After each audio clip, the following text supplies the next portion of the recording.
안녕하세요. 자르입니다. 오랜만에 유튜브 영상을 업로드를 드리려고 어, 네, 이렇게 녹화를 하고 있습니다.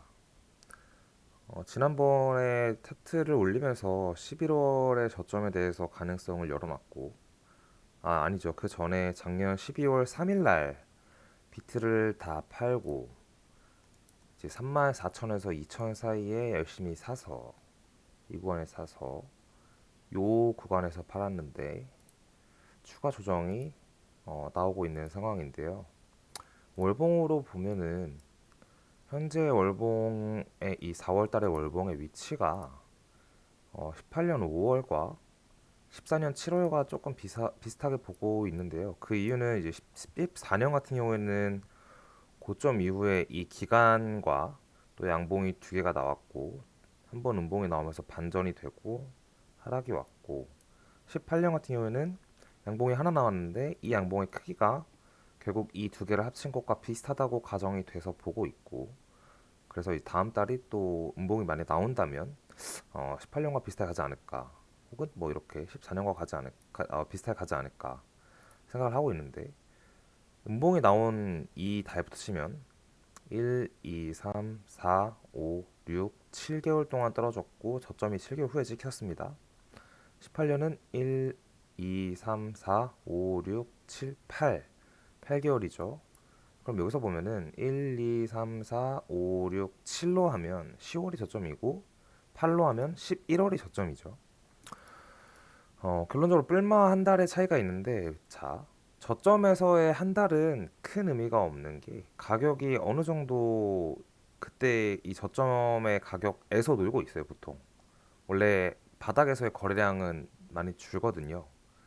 네, 그래서 10월과 11월을 대략적으로 보고 있고 유튜브를 이제 김비트 채널에서 하다 보면 많이 드는 질문이 있어요. 뭐가 있냐면 저번에 정리를 했었는데 이제 기관들이 들어와서 기관들이 들어왔는데 과거처럼 떨어질까요? 이거에 대한 질문을 몇 번 받았었는데 들을 때마다 이제 질문 주시는 분들이 왜 주시는지는 알아요. 아는데 조금 어이없다고 생각이 드는 게 기관들은 여러분 한 명 한 명을 몰라요. 그리고 여러분들을 위한 존재가 아니라 그들을 위한 그들이 수익을 얻어가는 것에 초점이 맞춰진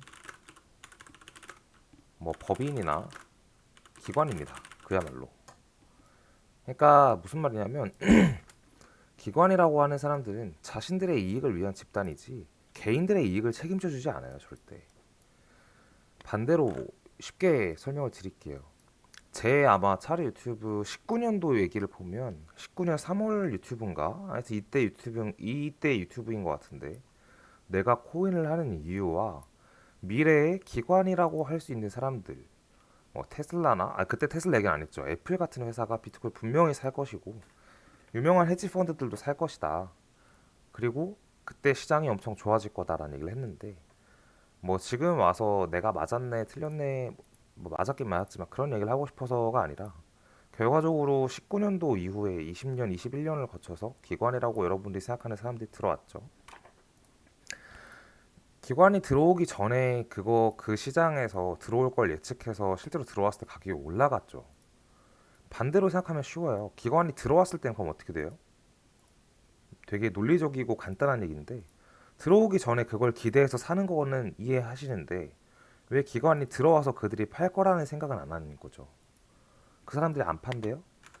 안 판다고 얘기한 사람 없어요. 물론 마이클 세일러 같은 경우는 이제 기관은 아니죠. 마이크로 스트래티지의 회사니까.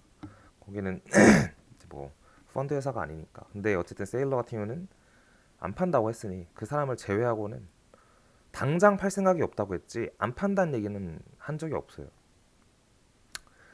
그 비전 펀드 소프트뱅크의 손정희도 이 17, 18년에 들어왔다가 2천억을 손해를 봤었는데 손해보고 나갔죠. 그래서 이제 안 판다는 보장이 과연 있느냐 그게 제가 하고 싶은 말이고, 두 번째로 많이 드는 얘기가 현물 ETF. 이건 얘기가 조금 긴데요. ETF 같은 경우에는 되면 굉장히 좋죠. 이거는 매우 좋은 거예요. 왜냐면 우리가 뭘 볼 수 있냐면, 이걸 이해하려면 세계 2차 대전을 이해를 해야 돼요. 이후에 미국 금 보유, 달러의 패권국, 통화의 패권국, 경제의 패권국이 되는데 가장 큰 역할을 한 게 사실 금 ETF예요. 옛날에는 금 ETF가 미국과 영국밖에 없었는데 세계대전 이후에 잠시만요. 제가 연락이 좀 와서 잠깐만요, 여러분.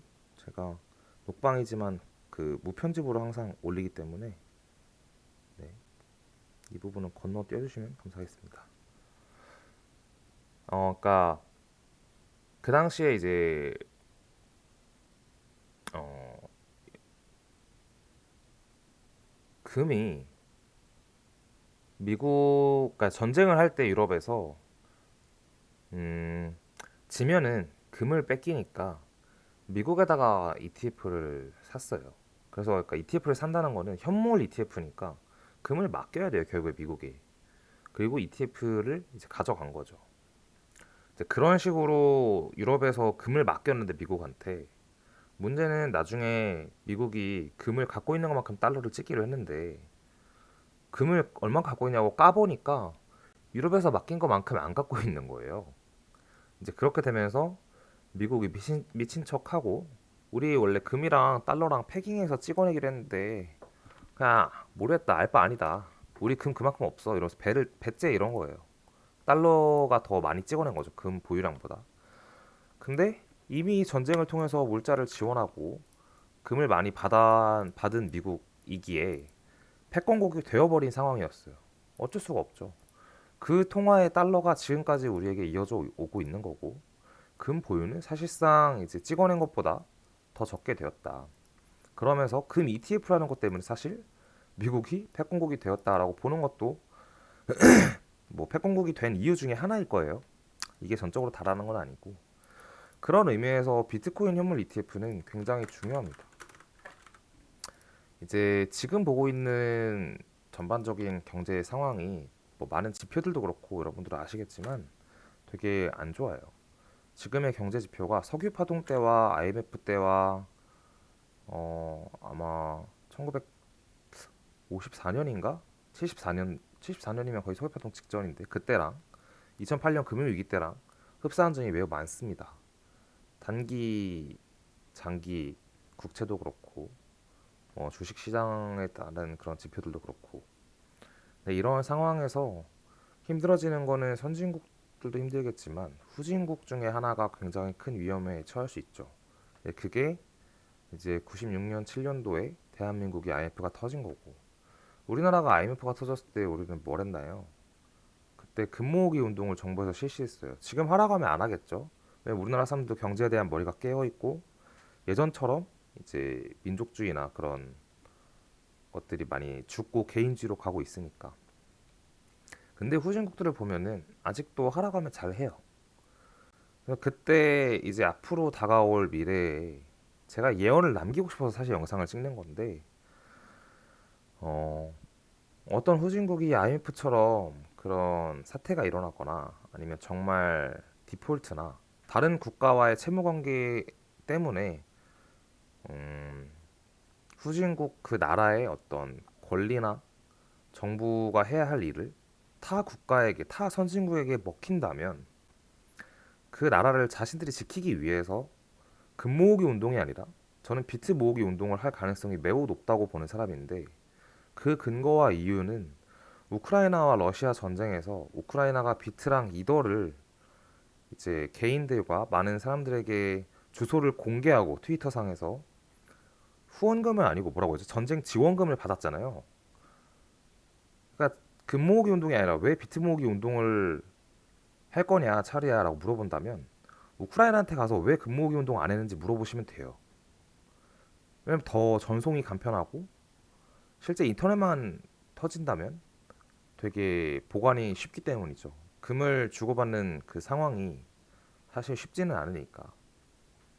그래서 비트가 그 경제 위기에 후진국 중 어느 곳이 터진다면 뭐 선진국일 수도 있고 어떤 나라가 금모기 운동처럼 비트를 어느 정도 모으려고 하고 또는 개인들한테 국가 차원에서 요구를 하면서 그런 운동이 한번 일어난다면 다시는 볼 수 없는 저점이지 않을까 비트코인이 그런 생각을 합니다. 이제 현물 ETF에서 여기까지 왔는데요. 이 얘기는 아까 이제 했죠. 현물 ETF.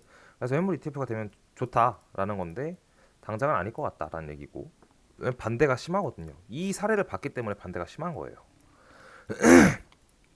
자, 그래서 이제 그럴 것 같다. 그럼 이쯤에서 금 차트를 잠깐 보고 가시죠. 월봉이에요. IMF 때 금 모으기 운동 기억나시죠? 97년, 99년, 비트 99년, 아니 비트래.